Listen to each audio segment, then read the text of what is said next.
I'm going to use this as a video, as a presentation to kind of go through some of the things that we normally go through on our coaches meeting. Kind of getting bored with that, so I'm going to try something different, see if I can roll through this stuff as quickly as I can. It's those things that, we know, but we still need to go over at the start of every year. Our philosophy is we want kids to be fundamentally sound.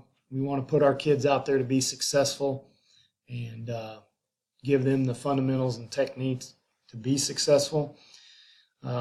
Treat all players with respect. All of our players should feel worth and a role on your team. Respect teammates, coaches, opponents, and officials, and we want them to have fun because really between having fun and being social, that's why our kids go out. Varsity and JV, B team, C team, sub-varsity teams, philosophy there. We play to win on the varsity level. We don't play to embarrass. And we want to try and get young kids in when we can. And that's really fun, especially when you're winning. It helps keep your program going because sometimes it's hard, depending on the sport, to get sub-varsity games. So you've got to find ways to be creative. Our sub-varsity teams, if they suit up, they need to play. Their time doesn't have to be equal. But players and parents need to know those expectations. If you've had discipline issues with a kid and he's not going to play near as much, that's okay. But make sure you communicate with parents. You don't want to surprise a parent or a grandparent, especially on an away game. And the kid plays about 30 seconds. He might have known that. You might have known that. But if they don't know that, we're just setting ourselves up for problems. I encourage you to go to Google Drive, look at this article. I've talked about this in the past. I don't want to spend a whole lot of time with it, but, big thing is you need to communicate. You need to set your kids up for success and not failure. Don't use game times as ways to practice or time to practice certain things and expect them to be successful. And know what's going on your team. Got to take the temperature of your team, take the temperature of your environment, talk to kids, and know who you can talk to, and be ready to accept what they have to say, and make the appropriate changes to keep your team going, to keep everybody positive. Communication with athletes, talked about kids need to know their roles. They need to not be surprised. Sometimes they know their roles, sometimes they don't. Sometimes parents don't know roles. So you've got to make sure you communicate. Never embarrass a player. Praise in public, criticize in private. Nobody makes a mistake on purpose. Be careful with your discipline. Be smart with it. If it's individual discipline, not in front of the team. Don't discipline the whole team for the actions of one person. Don't discipline the whole team while that player stands over on the sideline and watches. That is not good. I don't agree with it. And if you disagree, you can come talk to me and try and change my mind. Communicating with athletes and parents, figure out a way to communicate with your kids. Call, text, remind, email. I'm not going to tell you that you can't use your captains to help you with that, but you better make darn sure that they're communicating with all the kids on your team. It starts with you, and if a kid doesn't know that practice has been canceled or changed, and a captain was supposed to let them know that, and they didn't, that responsibility falls onto you. Communication with parents, you're encouraged to have a parent meeting. You're not obligated to, but you can get rid of a bunch of issues at the beginning or do some preventative things there instead of reactive with a parent meeting. You can look at these things here, encourage to know why their son or daughter is out.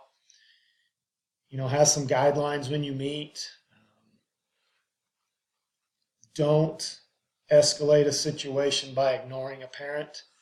Yes, we don't want to have meetings right after games because, emotions are amped up, but also know the situation and don't escalate by blowing off a parent. so to speak. So just be careful there and just be smart and also communicate that you're there to help their son or daughter in the activity that they're in and being a better person. If you're a head coach, you're going to be gone. Make sure administration knows. We don't want your assistant to be out there. If there's one assistant to be in charge of all the kids and something happens, let's be proactive there as well. Any discipline issues, just kind of keep your administrator in the loop. Again, you need to be communicating. Communicate with the athlete. Communicate with their parents. Communicate with your administrator.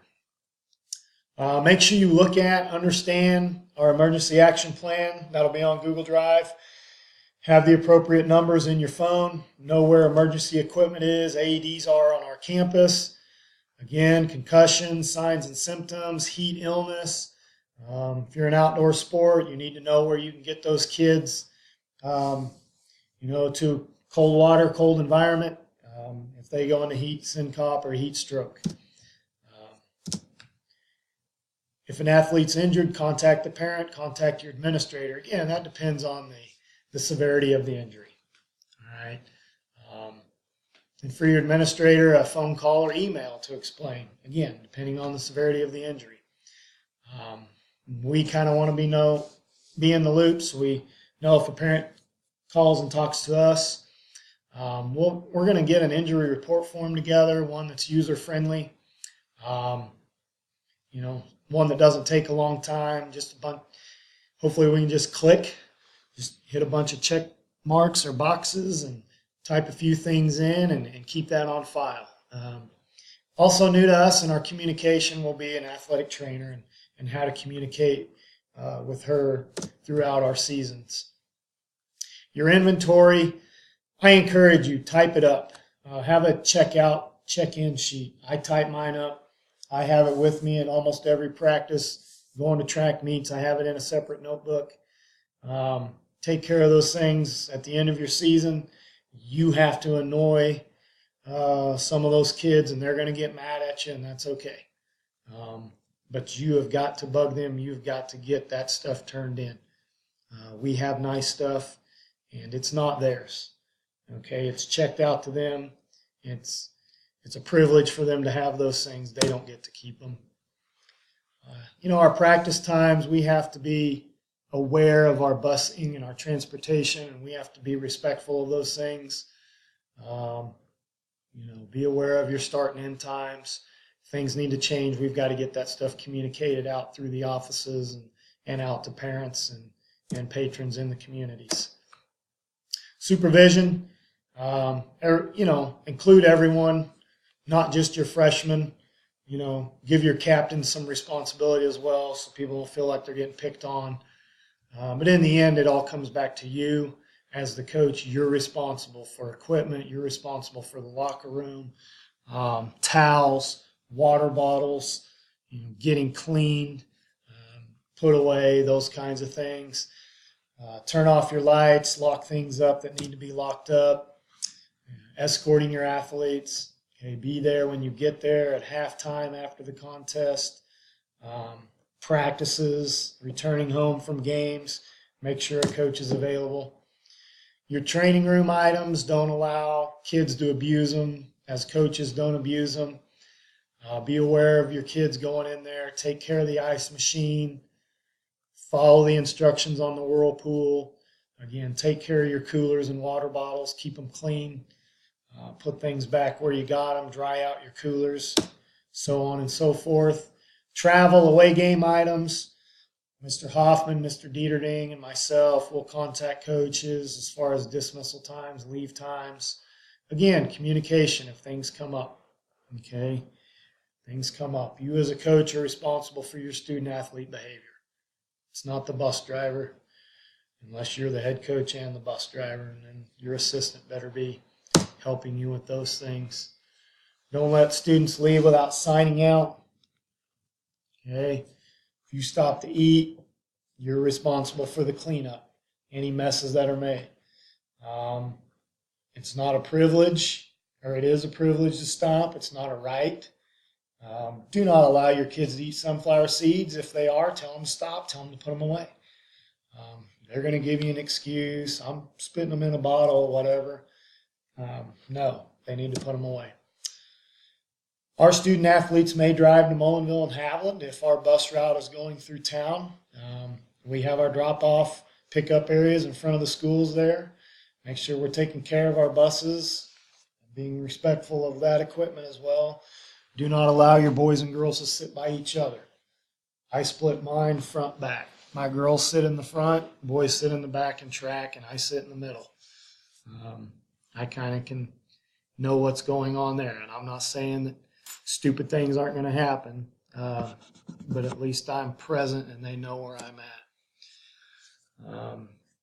When you're going away, make sure you know where you need to be dropped off. As you know, as your AD, I'm going to be sending information to you from opposing schools. Make sure you look over that.